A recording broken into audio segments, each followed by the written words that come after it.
La semana pasada, eh, estuvimos hablando acerca de el primer fruto o los frutos del arrepentimiento, ¿no? Y el día de hoy vamos a hablar del segundo fruto que pudimos enlistar. Enlistamos 4 frutos. Como decíamos la semana pasada, son muchos frutos más, pero hay 4 que nosotros vamos a desarrollar en este periodo, ¿no? Y el segundo es la nueva vida. Y esto está basado en Hechos. Tenemos un texto central, Hechos 11:18. Allí en su material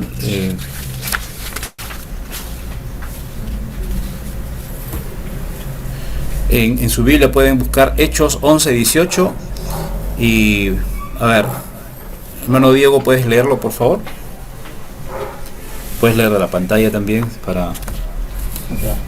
Entonces, oídas estas cosas, callaron y glorificaron a Dios, diciendo: de manera que también a los gentiles ha dado Dios arrepentimiento para vida.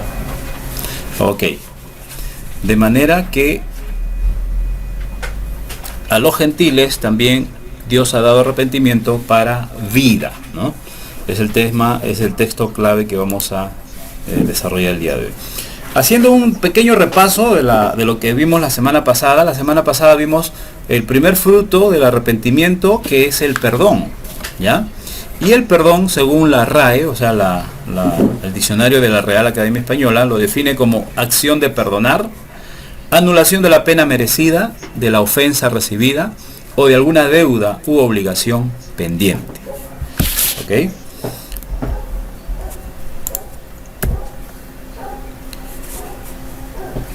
¿Qué es el perdón de Dios? Porque una cosa es el perdón entre los hombres, el perdón humano, ¿no? Y es uno de los valores y principios que nosotros debemos practicar, que es el perdón. Yo creo que si nosotros practicásemos más seguido el perdón, yo creo que este mundo sería totalmente distinto, ¿verdad? Pero además del perdón humano, del perdón terrenal, hay un perdón divino, que es el perdón de Dios. Y el perdón de Dios es recibir el regalo de la vida eterna, ¿sí? Así lo define la lección. Es sencillamente recibir el regalo de la vida eterna. Dice Romanos 6:23, porque la paga del pecado es muerte, mas la dádiva de Dios, o sea, el regalo de Dios, es vida eterna en Cristo Jesús, Señor nuestro. ¿Ya? Entonces, si nosotros al arrepentirnos hay sin merecerlo, pero hay un premio, si se puede decir así, o un regalo, ¿no? Una dádiva no merecida, ese es el perdón, es obtener la vida eterna por medio de nuestro Señor. ¿Cuál era nuestra condición? O sea, ¿de qué nos perdonó el Señor? Estábamos separados de Dios, estábamos inmersos, estábamos sumergidos en el pecado, en la maldad, y de allí el Señor nos rescató. Estábamos separados de Dios. Dice Romanos 3:23, por cuanto todos pecaron y están destituidos de la gloria de Dios. Esa era nuestra condición antes de ser perdonados. ¿Cómo alcanzamos el perdón de Dios? Mediante el arrepentimiento. El arrepentimiento nos lleva a conocer que somos pecadores delante de Dios. ¿En quién tenemos redención por su sangre? El perdón de pecados según las riquezas de su gracia, dice Efesios 1:7.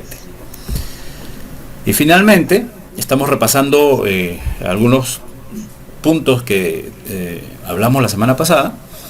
¿Qué debemos hacer? Confesarle nuestros pecados. Para poder alcanzar el perdón de Dios, para poder obtener la vida eterna, ¿verdad? Nos arrepentimos de nuestros pecados y tenemos que confesarle a Dios, ¿sí? Es saludable para cada uno de nosotros confesar nuestros pecados delante de Dios.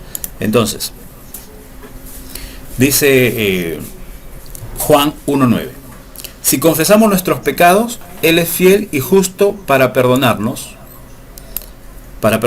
pecados y limpiarnos de toda maldad.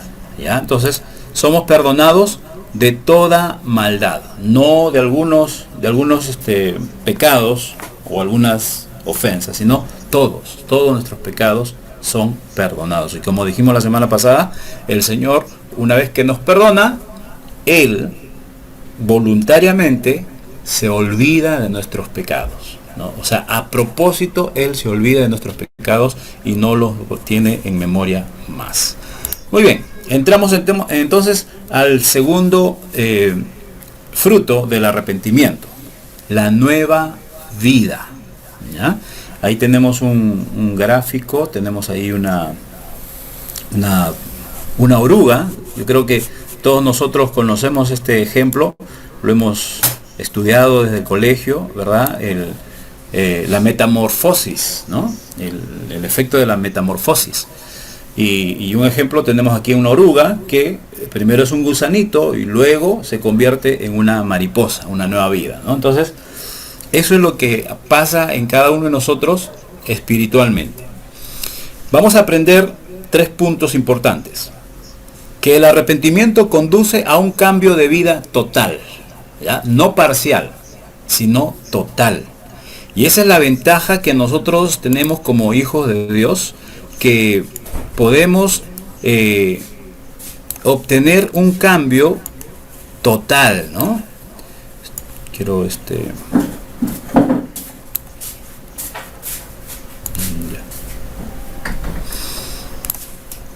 Ok.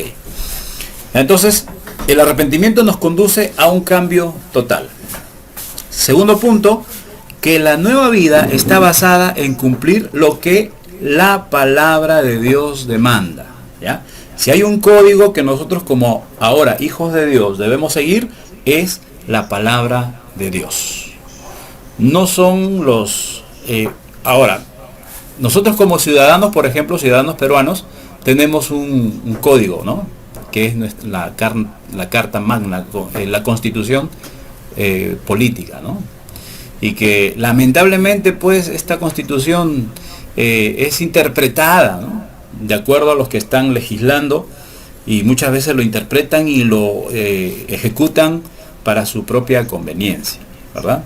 Y es súper maleable, ¿no? Estos decretos, estas leyes que nos rigen como nación. Pero nosotros tenemos un código como cristianos, y este código es la palabra de Dios. Y la palabra de Dios no es maleable. La palabra de Dios no es cambiable, no es mutable, no es permeable, ¿no? La palabra de Dios es inerrable, es absoluta, no es negociable. Nosotros no podemos cambiar los términos que Dios ha establecido para que nosotros convivamos con Él y entre nosotros mismos.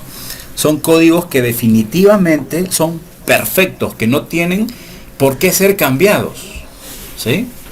Y nosotros no podemos ni debemos, aunque lamentablemente, y hay que decirlo, y ustedes como estudiantes que están conociendo acerca de las Escrituras, sobre todo los nuevos, deben también ser conscientes que dentro de la cristiandad, del pueblo cristiano, lamentablemente hay personas que interpretan la palabra de Dios a su manera también, ¿ya? La cual no está bien. Absolutamente eso no está bien, ¿sí? O sea, se dan la licencia de interpretarlo a su modo y viven de acuerdo a cómo ellos lo interpretan.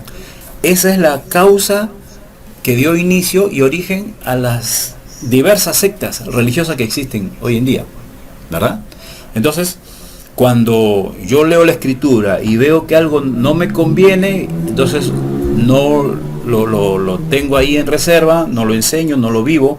Veo otra cosa en donde dice, tú vas a ser prosperado, tú vas a ser bendecido, esto sí me conviene, esto sí me gusta, esto sí vivo. O sea, lo que me conviene trato de vivir, ¿no? Entonces, eso no es correcto delante de los ojos de Dios.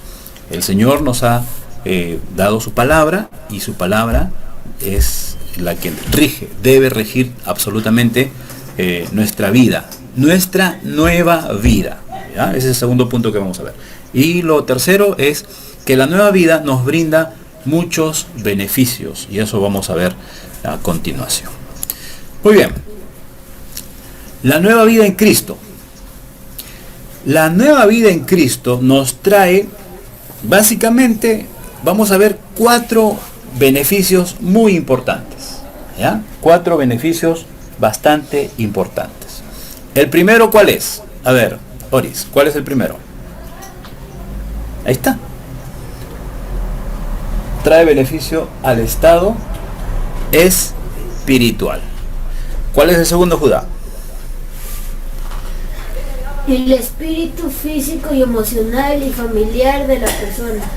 Ya, el segundo beneficio es nuestro estado físico. ¿Cuál es el tercer beneficio, Diego? Emocional. Emocional.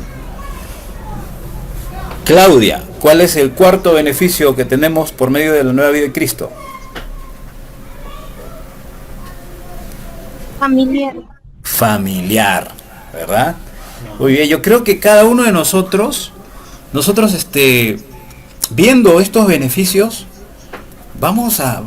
yo creo que ya estamos avisorando que honestamente y verdaderamente nos conviene. Nos conviene tener esta nueva vida porque vamos a tener beneficios espirituales, beneficios físicos, beneficios emocionales, ¿no? Que es muy distinto a lo espiritual, y beneficios familiares, ¿verdad? ¿Cuántas familias que lamentablemente hoy en día están pasando por situaciones bastante difíciles, ¿no? Y creo que nos vendría bien a quienes están pasando por estas situaciones difíciles obtener estos beneficios. Muy bien, vamos a ver el primer beneficio. Beneficio espiritual. ¿Ya? ¿Qué dice Romanos 8.1, estimado Espartaco? ¿Puede leerlo? Sí. Ahora pues, ninguna condenación hay para los que están en Cristo Jesús, los que no andan conforme a la carne, sino conforme al Espíritu. Ok, muchas gracias, muchas gracias. Ahora pues, ahora pues indica un tiempo, ¿ya? Y ese tiempo es presente, ¿ok? El pasado, nosotros estábamos condenados. En el pasado, antes de Cristo, antes de conocer a Cristo, antes de conocer su palabra, antes de arrepentirnos, o la persona que todavía no se arrepiente, ¿no? Está prácticamente viviendo en condenación, ¿no? Y desde que nace y empieza a tomar conciencia de las cosas, entonces la vida de esta persona está en condenación. Ahora, debo aclarar lo siguiente también, porque recién estamos a 2 días de haber experimentado un tiempo difícil aquí en la familia, ¿no? Un familiar de mi esposa ha perdido a su bebé de 1 año 2 meses. Él nació, como todos nosotros, en pecado. ¿Ok? Ahora, la pregunta es, él murió. ¿Está condenado? ¿Se habrá ido al infierno? ¿Se habrá perdido eternamente siendo una criatura? Porque todos nosotros hemos nacido y todos nosotros adquirimos la misma naturaleza pecaminosa, ¿ya? Pero la Escritura nos enseña que desde que nosotros empezamos a tener conciencia de las cosas, un niño, un bebé, todavía no es consciente de las cosas. Si bien es cierto, nace como todos nosotros con naturaleza pecaminosa, pero no ha cometido pecados conscientes, ¿no? Cuando nosotros empezamos a cometer pecados conscientemente, entonces como que se activa automáticamente nuestra condenación, ¿sí? Entonces, pero mientras todavía no pecamos conscientemente, y un niño no está en la condición de pedirle perdón a Dios, ¿verdad? porque todavía no tiene conciencia de ello. Entonces, al morir en esta etapa de su vida, entonces automáticamente se va al cielo. Es por eso, estimados hermanos, disculpen, voy a desactivar aquí el audio para que no se escuche un ratito.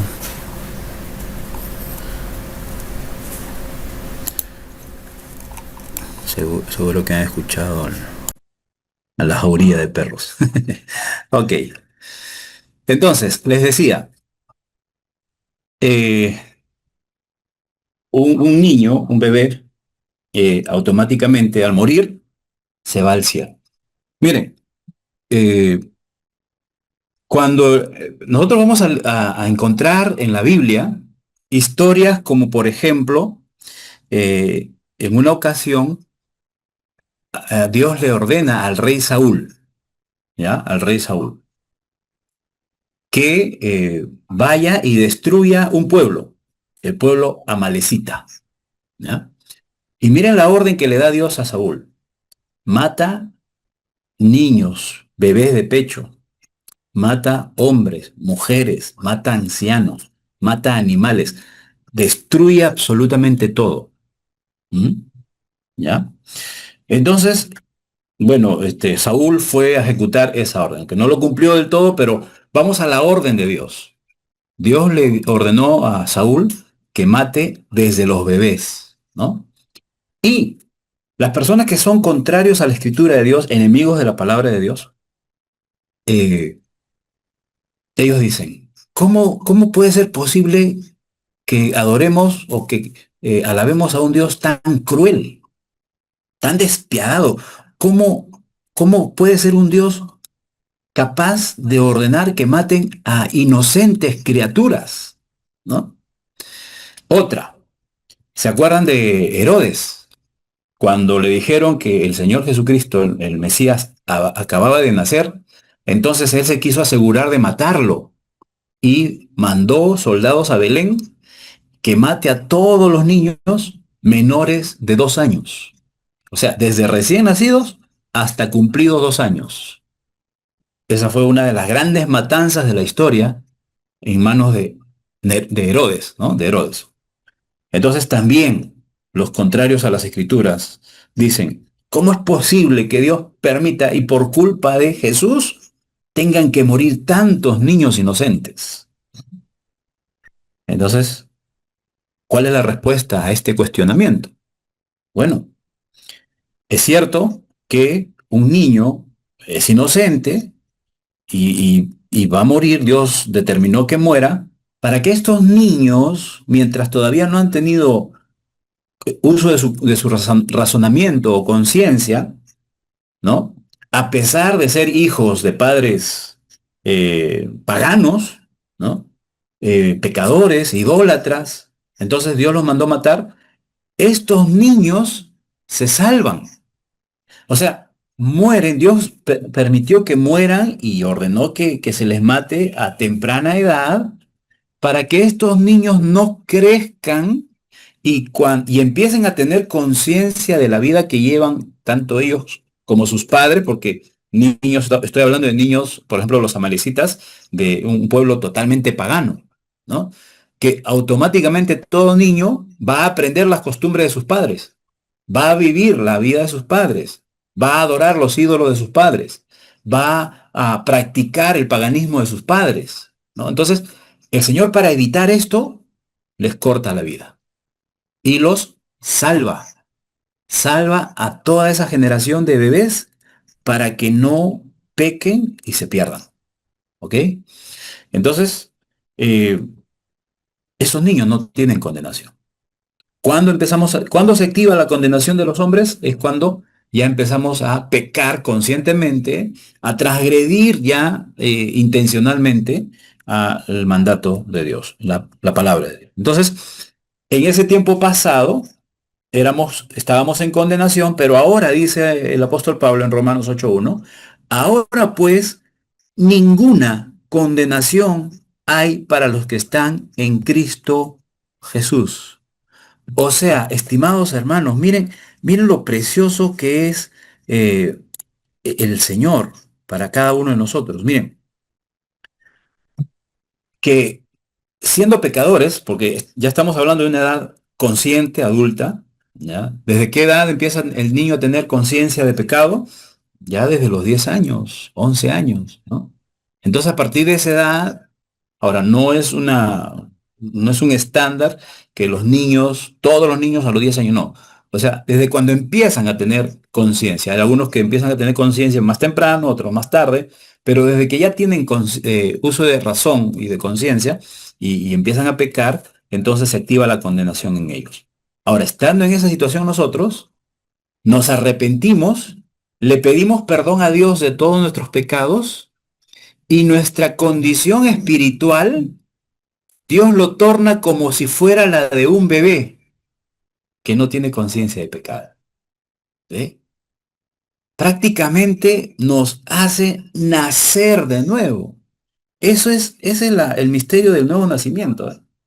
O sea que ahora nuestra condición es absolutamente de total inocencia. ¿Mm? Aunque nuestros pensamientos todavía están plagados de muchas cosas que con el tiempo, en el camino del Señor, se van a ir limpiando, pero nuestra condición espiritual es tan igual como la de aquellos bebés que recién nacen hasta antes de tener conciencia de pecado. Y prácticamente eso nos beneficia. ¿Por qué? Porque ya nos libra de la condenación y el Padre nos hace aceptos para Él. ¿Verdad? Miren este gran beneficio que nosotros recibimos al tener nueva vida. Ninguna condenación hay para los que están en Cristo Jesús, los que no andan conforme a la carne, ¿no? Entonces, a partir de que nosotros ya le hemos entregado nuestra vida al Señor, ya no debemos vivir conforme a la carne. ¿A qué se refiere conforme a la carne? O sea, conforme a los deseos pecaminosos, ¿no? Por ejemplo, un deseo de la carne es el hambre. ¿Es pecado tener hambre? No, es prácticamente una necesidad carnal. ¿Ah? Pero también yo debo ser cauteloso con este deseo de no irme al extremo, de ya pecar, ¿no? ¿Cómo se le llama? Eh, Gracias, ¿no? De no llegar a la glotonería, ¿no? Y ahí estoy satisfaciendo una necesidad natural, pero ya está excedida, entonces ya empiezo a pecar, ¿no? Entonces, así es, con la borrachera, con el adulterio, con cualquier tipo de pecado, ¿no? Pero lógicamente también hay pecados que ya son aberrantes delante de los ojos de Dios. Entonces, eso ya no está en nuestra mente, ya no está en nuestro corazón, ya no está en nuestro estilo de vida. Y si estábamos en ese estilo de vida, pues ahora nuestra mente va a cambiar. Nuestros pensamientos, nuestra manera de pensar va a cambiar y vamos a vivir ahora ya no conforme a la carne, sino conforme al Espíritu Santo de Dios. ¿Mm? Conforme al Espíritu Santo de Dios. ¿Y cómo nosotros podemos vivir? ¿Cómo sé que yo voy a estar viviendo conforme al Espíritu Santo de Dios? Obedeciendo la palabra. Obedeciendo este código de vida eterna que ahora tenemos, ¿no? Entonces, ese es el primer beneficio espiritual. Ese primer beneficio es el beneficio espiritual. Y yo creo que es el más importante. ¿Mm? Yo creo que es el más importante de todos los beneficios. ¿Por qué? Porque a través de este cambio de vida, o sea, esta acción que el Señor hace en nuestras vidas, prácticamente nos hace aceptos ante Él. Nos hace salvos de toda condenación. ¿Sí? Muy bien. A ver. Aquí en este versículo, Romanos 8.1, ahí en su módulo que les he enviado, ustedes van a ir llenándolo, ¿ya? Van a ir, he dejado ahí los espacios, ahí tienen que llenar el texto, tienen que transcribir el texto, ¿ya? Entonces, vamos a pasar al siguiente beneficio. si por decir, por ejemplo, algo que no les he estado enviando son las diapositivas. A partir de mañana yo le voy a enviar las diapositivas tanto de las 4 sesiones, porque ahí están las tareas resueltas. Si hay alguna tarea que ustedes no pudieron desarrollar a tiempo, lo puedan desarrollar y transcribir ahí en su módulo. ¿Ok? Muy bien. Siguiente beneficio. Beneficio físico. Voy a pedir, a ver, aquí a Verónica. Lee, por favor, Salmo 32 del 1 al 4.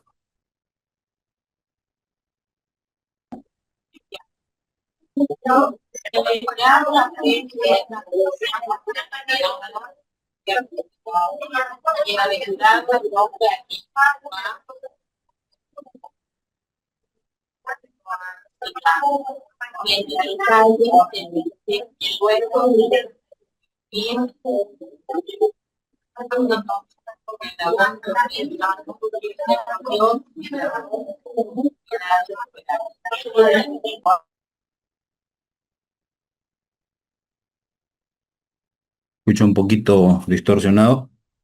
Ya, pero bueno, sí hemos escuchado que ha leído. ¿Ok? Muy bien, el beneficio físico. ¿Ya? La nueva vida en Cristo nos trae beneficio físico. Mire lo que dice el Salmo 32:1. Bienaventurado aquel cuya transgresión ha sido perdonada y cubierto su pecado. Esa es la acción, ¿no?, que sucede en nosotros. Es lo que hace el Señor por cada uno de nosotros. Nos hemos arrepentido, le hemos pedido perdón. Entonces el Señor nos perdona nuestras transgresiones y cubre nuestro pecado. ¿Qué nos hace eso? Bienaventurados. ¿Ve? ¿Se acuerdan cuando hablamos de las bienaventuranzas? Y lógicamente estamos dentro del tema de las bienaventuranzas, entonces estamos ahondando en lo que el Señor dijo en las bienaventuranzas. Bienaventurados los de limpio corazón, bienaventurados los que lloran, ¿sí? Perdón, la primera bienaventuranza fue: bienaventurados los pobres en espíritu. Los pobres en espíritu son los que hemos reconocido la necesidad que tenemos de Dios, porque de ellos es el reino de los cielos. Nos hace aceptos, nos hace aptos para entrar al reino de los cielos. La segunda bienaventuranza: bienaventurados los que lloran, o sea, los que nos hemos arrepentido, porque el arrepentimiento nos produce quebranto, lloro delante del Señor, y porque ellos recibirán consolación. ¿Y cuál es la consolación? Esto, que nuestros pecados, nuestras transgresiones han sido perdonadas, nuestro pecado ha sido cubierto, entonces hemos obtenido la salvación. Versículo 2 dice: bienaventurado el hombre a quien Jehová no culpa de iniquidad. ¿Eh? Esto nos hace entender que hay dos tipos de personas. ¿Sí? Una es la que el Señor ya no culpa de iniquidad, y el otro que sigue siendo culpable de iniquidad. ¿Quién es aquella persona que el Señor ya no culpa de iniquidad? Las personas a quienes el Señor nos ha perdonado, quienes nos hemos arrepentido, quienes le hemos pedido perdón a nuestro Dios y nos ha perdonado y nos ha salvado. Entonces, bienaventurado es aquel hombre, dice este salmo, a quien Jehová ya no culpa. Pero el que no se arrepiente, el que escucha y no le importa, no le interesa y sigue viviendo su vida de lo más normal, haciendo su vida pecaminosa, ¿no? Entonces, esa persona es considerada por Dios como persona culpable de iniquidad. ¿Mm? Entonces, hay que establecer exactamente esto, estimados hermanos. Hay dos tipos de personas ante los ojos de Dios: los que Jehová ya no culpa de su iniquidad y los culpables de iniquidad. ¿En cuál de esos grupos estamos nosotros? Si nos hemos arrepentido y le hemos pedido perdón, tengan la total certeza y seguridad que estamos en el grupo de las personas que Jehová ya no culpa de iniquidad. Ellos son llamados hijos de Dios. Pero el otro grupo, a quien el Señor sigue todavía culpando de iniquidad, ellos no son hijos de Dios. Son su creación, son criaturas del Señor, ¿verdad? Son hombres por los cuales también el Señor desea que se arrepientan. Pero el hombre no se arrepiente. El hombre sigue viviendo en su iniquidad. Entonces no se puede llamar hijo de Dios a aquella persona que sigue viviendo en iniquidad, lejos de Dios. ¿Ve? Entonces, esto nos da la seguridad de decir que no todos los hombres son hijos de Dios. ¿Sí? Si en algún momento hemos pensado, todos somos hijos de Dios, cuidado. No todos son hijos de Dios. Solo son hijos de Dios aquellas personas a quienes, como dice aquí el Salmo, quienes aquel cuya transgresión ha sido perdonada y cubierto su pecado, y aquel hombre a quien Jehová no culpa de iniquidad y en cuyo espíritu no hay engaño. ¿Mm? Ahora, aquí también hay que tener en cuenta lo siguiente. En nosotros ya no debe haber engaño, ¿no? ¿Verdad? O sea, ya no somos esclavos de la mentira, ya no somos esclavos del pecado. Entonces, ya no somos mentirosos, aunque, escuchemos bien, en ocasiones podríamos mentir, pero eso no nos hace mentirosos. Un mentiroso es aquella persona que vive de la mentira, que es esclavo de la mentira, que toda su vida es una mentira, ¿no? Toda su vida es una hipocresía, ¿ya? Por ejemplo, ¿cómo nosotros llegaríamos a mentir? ¿Cómo podríamos llegar a mentir? Para salvaguardar la vida de alguien. Si yo veo que una persona está en peligro de muerte, está siendo amenazada, ¿no? Inculpada, no, o sea, no es que sea, nadie merece morir, lógicamente, o sea, humanamente hablando, pero si una persona está corriendo peligro, lo están persiguiendo, lo quieren matar, y de pronto yo sé dónde se ha escondido o yo lo escondo y me preguntan dónde está esa persona, y yo por salvarle le digo, no sé, no lo he visto. Y se van de largo, le salvé la vida. Mentí, ¿eh? Mentí, pero ese tipo de mentira a mí no me hace mentiroso. ¿Ves? Es muy distinto a la persona que vive mintiendo, que le miente a su familia, le miente, miente en su trabajo, miente en todas partes. O sea, su vida es una mentira. ¿Eh? Entonces, a eso se refiere aquí el salmista, en cuyo espíritu no hay engaño. Ahora, toda esta situación, miren lo que ha producido. ¿Ya? Mientras callé, dice el versículo 3, se envejecieron mis huesos en mi gemir todo el día. O sea, mientras él vivía en pecado, aquí el salmista está narrando un episodio de su vida en las cuales estaba sucumbido en el pecado. Y él dice, mientras yo callé en mi pecado, mientras yo seguía transgrediendo y ofendiendo a Dios y no lo confesaba, mis huesos se envejecieron en mi gemir todo el día. O sea, en otras palabras, se enfermó. ¿Eh? Se enfermó. Porque de día y de noche se agravó sobre mí tu mano.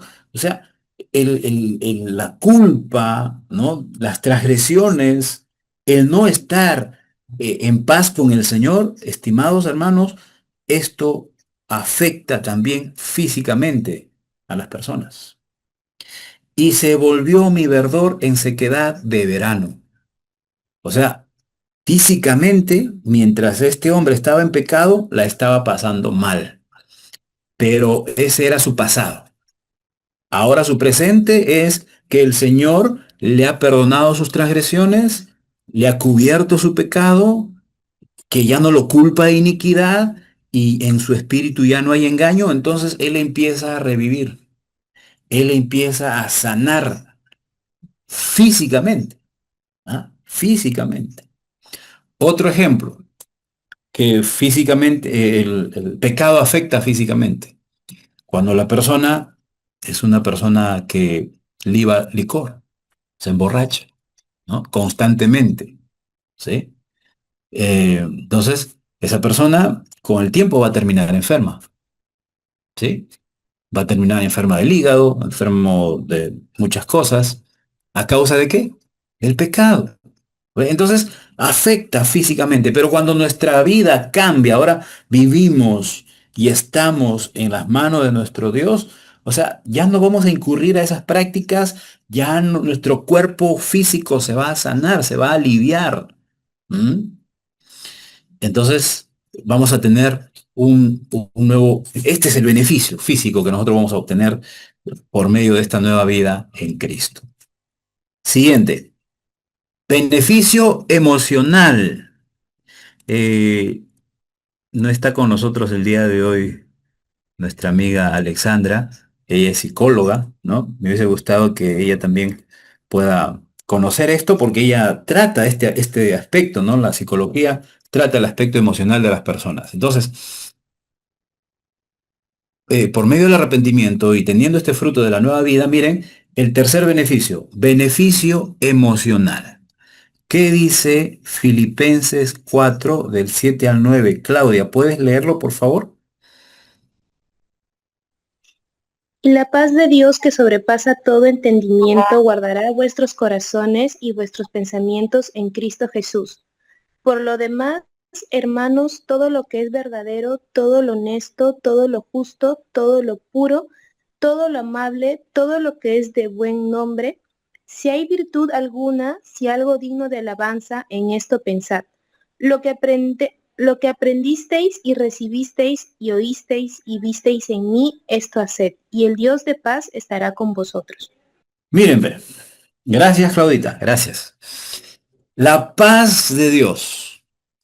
Yo creo que lo que el estado emocional, ¿no? Y los que los psicólogos siempre buscan y las personas es que tengan esta paz interior, ¿no? Tengan paz interior. Y bueno, hay muchas terapias que procuran, tratan de ayudar a conseguirla, pero lo que es más efectivo y lo que es más certero y es perenne, no es temporal, ¿no? Porque todas las ayudas humanas son temporales, pero la ayuda espiritual es eterna, es perenne, ¿ya? Entonces la paz de Dios que sobrepasa todo entendimiento. ¿Mm? Guardará vuestros corazones y vuestros pensamientos en Cristo Jesús. Cuando la persona, cuando el estado emocional de una persona empieza a ser afectada, cuando sus pensamientos y su mente están llenas de preocupaciones, problemas, aflicciones, ¿no? Todas estas amenazas a la mente, al corazón, al interior, a la persona emocional, ¿no? Entonces, eh, es afectado. Pero la paz de Dios, que sobrepasa todo entendimiento, va a guardar, miren, va a guardar nuestros corazones, va a guardar nuestra persona interior. Aquí esta palabra corazón se refiere a la persona interior, al hombre interior, ¿no? Va a guardar nuestros pensamientos, ¿no? Ya no vamos a estar preocupados pensando mañana qué voy a hacer, no sé qué tengo que hacer, tantos problemas que tengo, tantas aflicciones, me afligen estas situaciones, ya mañana se me vence el recibo de agua, de luz, lo peor de todo, de internet, me cortan la internet, eso es lo peor. Hoy en día, por ejemplo, hoy día ha habido una baja de internet en la mañana y acá casi estalla, ¿no? Entonces, eh, y vienen las preocupaciones, pero la paz de Dios, cuando nosotros tenemos nueva vida en Cristo, el Señor nos llena de paz y esa paz no se puede entender, sobrepasa nuestro entendimiento. Versículo 8. Por lo demás, hermanos, todo lo que es verdadero. Miren de qué. se va a llenar nuestra mente. Si antes estábamos llenando nuestra mente de mentiras, de patrañas, de hipocresías, ¿no? Estábamos llenando nuestro corazón de preocupaciones, de angustias. Estábamos llenando nuestra mente de malos pensamientos, ¿verdad? De lujurias, todo esto. Dice el apóstol Pablo, él es el que escribe esta carta a los filipenses. Por lo demás, hermanos, todo lo que es verdadero. O sea, ya no vamos a pensar cómo voy a mentir, ya no voy a pensar cómo voy a estafar, cómo voy a engañar, cómo voy a salir de esta, cómo me libro de esta. No, ahora voy a pensar en todo lo verdadero, en todo lo honesto, ¿m? En todo lo justo, ¿m? En todo lo justo, en todo lo puro. Miren, miren cómo va a cambiar nuestros pensamientos. Lo que estaba lleno prácticamente, y disculpa la palabra, pero la palabra de la Biblia también lo dice así, nuestra mente llena de basura, ¿ya? Y incluso la palabra de Dios usa términos más fuertes todavía, ¿ya? Nuestra mente que estaba llena de basura, ahora dice, tenemos que pensar en todo lo verdadero, en todo lo honesto, todo lo justo, todo lo puro, todo lo amable. ¿Mm? Tenemos que pensar en todo lo amable, cómo nosotros actuamos, cómo reaccionamos frente a situaciones que se presentan, cómo nosotros actuamos frente a estas situaciones. Muchas veces explotamos, ¿verdad? Todo lo que es de buen nombre, o sea, todo lo que tiene buena reputación, todo lo que tiene buen testimonio, todo lo que va a hablar de mí o lo que, como hay un refrán que dice, ¿no? Dime con quién andas y te diré quién eres.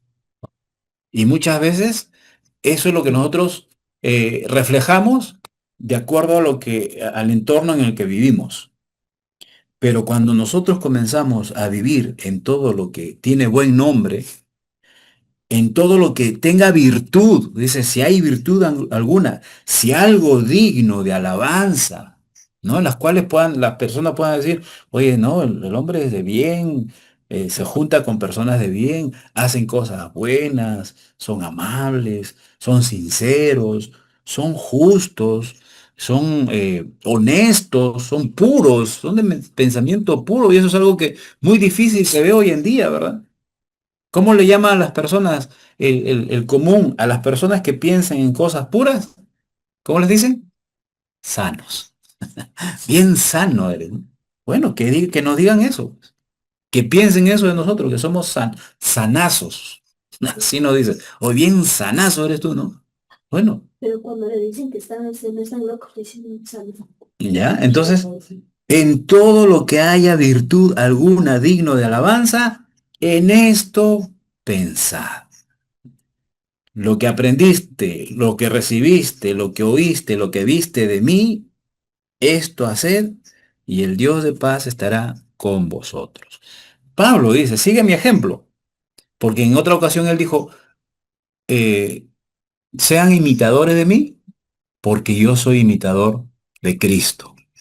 ¿Eh? Entonces, eso va a ayudar a nuestro estado emocional. Es el beneficio que nosotros vamos a obtener emocionalmente. Y el cuarto beneficio. El beneficio familiar. Diego, 1 de Pedro 3:7, por favor. Vosotros maridos igualmente vivid con ella sabiamente, dando honor a la mujer como a vaso más frágil y como coherederas de las gracias de la vida, para que vuestras oraciones no tengan estorbo. Miren, ha sucedido y hay testimonios de damas, por ejemplo, que el esposo trataba mal a la esposa, la humillaba, ¿no? La hacía cosas, ¿no? Y cuando de pronto de la noche a la mañana empieza a cambiar. Ya no la tratan mal, empieza a tratarla bien. ¿Qué pasó? ¿Qué mosco le picó? ¿Qué bicho raro le picó? Dicen muchas veces, ¿no? Entonces, es que ahora esta persona tiene nueva vida y está actuando tal como Cristo actuaría en nosotros. Está obedeciendo este mandato, maridos, vivid con ellas sabiamente, dando honor a la mujer como vaso más frágil, como a coherederas de la gracia de la vida, para que vuestras oraciones no tengan estorbo. Bien, bien como ya esta nueva vida no solamente va a modelar nuestra vida personal, no solamente va a modelar nuestro carácter, nuestro estado emocional, no solamente va a beneficiar nuestro estado físico, nuestro estado espiritual en primer lugar, sino que también va a modelar nuestro estado familiar. La atmósfera familiar va a cambiar, va a ser distinta, ¿verdad? Efesios 5:25, Gabriela, ¿qué dice? Como Cristo amó a la iglesia y se entregó a sí mismo por ellos. Miren, lo que el Señor manda a los maridos. No amarlas como nosotros pensamos que debemos amarlas. Tenemos un ejemplo. Así como Cristo amó a la iglesia y dio su vida por la iglesia, del mismo modo también nosotros debemos amar a nuestras esposas. ¿Sí? Yo creo que si todos los hombres de la tierra cumpliésemos esto así a cabalidad, no existieran los divorcios, ¿no? No se destruirían los hogares. Eso no quiere decir que no hay problemas, eso no quiere decir que no hay conflictos, eso no quiere decir que no hay situaciones difíciles dentro de la familia, ¿ya? Sí las hay y siempre va a haber, pero la persona que ama no va a pasar por alto todo esto, sino que va a sobrellevar todo esto y va a buscar solución, ¿sí? Algo que aprendí, que siempre nos enseñan nuestros directores, especialmente nuestro director académico en el colegio donde estamos trabajando.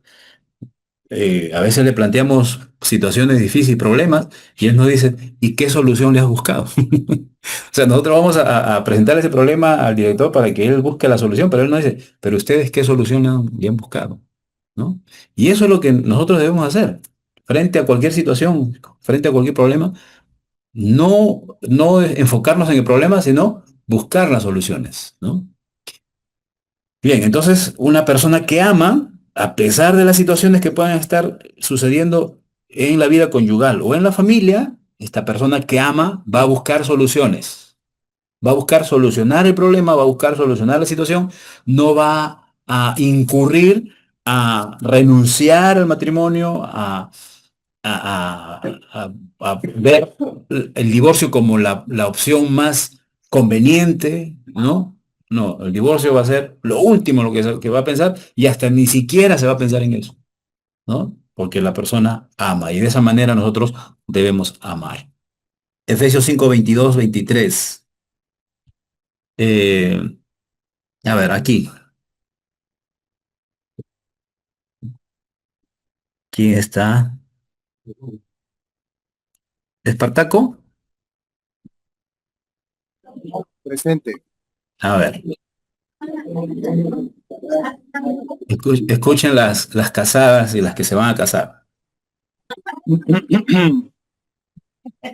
Las casadas estén sujetas a sus propios maridos como el Señor, porque el marido es cabeza de la mujer, así como Cristo es cabeza de la iglesia, la cual es su cuerpo y él es su Salvador. Amén. Ahora sí mi esposa no me dice, escucha. Lo anterior sí me estaba diciendo, ya ves. Ahora dime, ya ves. A ver. Las casadas estén sujetas a sus propios maridos como al Señor. Miren el bienestar familiar, lo que nosotros vamos a obtener en esta nueva vida con Cristo. Que vamos a amar a nuestra esposa va a estar sujeta a nosotros, o sea, va a ser una comunión extraordinaria, ¿verdad? Porque el marido es cabeza de la mujer, así como Cristo es cabeza de la iglesia, la cual es su cuerpo, y él es su salvador. O sea, nos vamos a dar el lugar que nos corresponde dentro de la familia. Vamos a respetarnos unos a otros, ¿no? Y esto es lo que lamentablemente, pues, eh, abunda hoy en día en la sociedad, matrimonios que el esposo no le da su lugar a su mujer y la mujer no le da su lugar al esposo, no respeta a su esposo como cabeza, el hombre maltrata a su esposa y todo es un caos. ¿Y quiénes pagan el pato? Lamentablemente, los hijos, ¿no?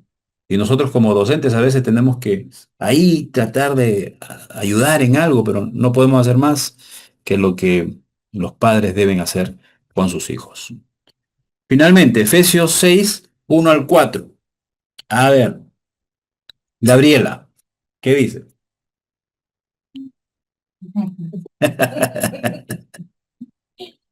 Hijos, obedeced en el Señor a vuestros padres, porque esto es justo. Judá, ¿qué dice el 2?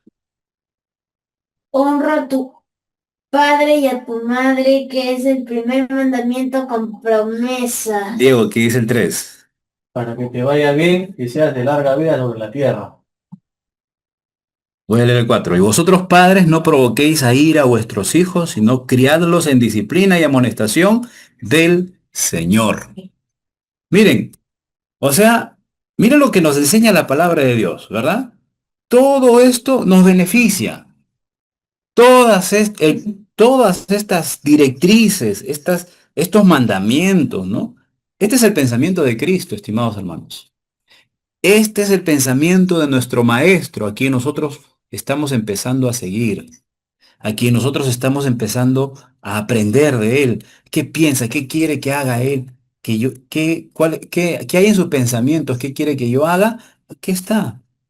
El esposo amar a la mujer respetar al marido, los hijos obedecer a los hijos honrar a los padres no provocar a ira a vuestros hijos, criarlos bien en disciplina, en amonestación del Señor, ¿no? Entonces, todo esto hace una amalgama de bienestar y bienestar familiar. ¡Qué bendición! Muy bien, ahí en su módulo hay una pequeña tarea al final, dice, ¿en qué está basada nuestra vida? En ese espacio que van a poner. A ver, Claudia, ¿en qué está basada nuestra nueva vida? En obedecer la palabra de Dios. Amén. Muy bien, Claudita. Ahí le has agregado ahí en obedecer la palabra de Dios. La última página. Aquí. Ok. ¿Cuáles son los beneficios de la nueva vida en Cristo estudiadas hoy, Verónica? Dime el primero nada más.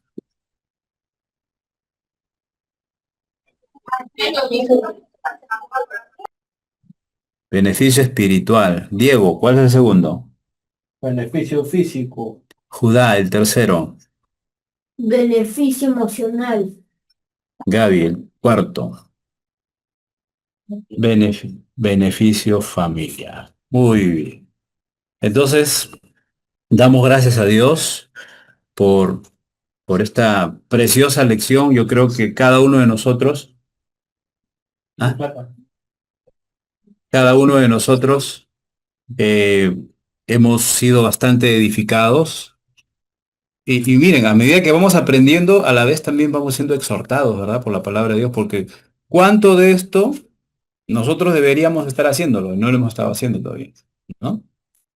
Y dando estos pasos de, de fe en el Señor, estos primeros pasos de fe en el Señor, para los que están iniciando este camino de discipulado, miren los grandes beneficios que podemos obtener, ¿no? Y el Señor ha pensado en todo. Él es perfecto. Él no ha escatimado nada. Y yo creo que cada uno de nosotros somos totalmente beneficiados. Vamos a orar. Vamos a dar gracias al Señor por esta enseñanza. Padre amado, bendito es tu nombre, Señor. Te damos gracias. Gracias por darnos nueva vida, Señor. A quienes nos hemos arrepentido de todo corazón, a quienes hemos dejado atrás nuestras vidas pecaminosas, nuestras vidas llenas de iniquidad. Y al venir a ti, Señor, nos has hecho bienaventurados, porque has perdonado todas nuestras iniquidades y has cubierto nuestros pecados, y que ya no nos culpas, Señor, de iniquidad. Padre, gracias por hacernos tus hijos. Y como hijos tuyos, estamos necesitados de aprender, somos aprendices de tu palabra. Y estas enseñanzas, Señor, que cada miércoles estamos desarrollando, nos ayudan, Señor, definitivamente. Pero también reconocemos de que todo esto sería en vano si es que no lo ponemos en práctica. Es necesario que cada uno de nosotros, como hijos y discípulos tuyos, pongamos en práctica estas enseñanzas. Señor, ayúdanos. Que en tu gracia nosotros tengamos y obtengamos la fuerza, la virtud y la capacidad de poner en práctica cada una de estas enseñanzas. Padre amado, a ti sea la gloria, por siempre y para siempre. Gracias, gracias por cada uno de nuestros hermanos que han estado presentes hoy aquí y los que han estado presentes virtualmente, Señor. Te pedimos por cada uno de ellos, porque tú sigas obrando en sus vidas, en nuestros corazones, sigas obrando, Señor. Sigas transformando, Padre amado. Sigas iluminando nuestros corazones, porque tú eres nuestro Señor y Salvador. Gracias, Padre amado. Gracias. Y ayúdanos, concédenos la oportunidad, Señor, de poder estar este domingo juntos para realizar esta ceremonia que queremos realizar entre todos los estudiantes y luego seguir con nuestras clases, Señor, el próximo miércoles. Dios mío, te pedimos por nuestros hermanos que no han podido unirse en esta noche. Tú conoces las razones y las circunstancias. Te pedimos que si ha habido algún impedimento, Señor, en las cuales puedas y debas atender, Señor, te rogamos que tú puedas ayudar a cada uno de ellos en cada una de las situaciones que hayan podido impedir, que hayan impedido, Señor, el estar con nosotros esta noche. Y que la próxima clase podamos estar juntos nuevamente. Te lo rogamos en Cristo Jesús nuestro Señor. Amén.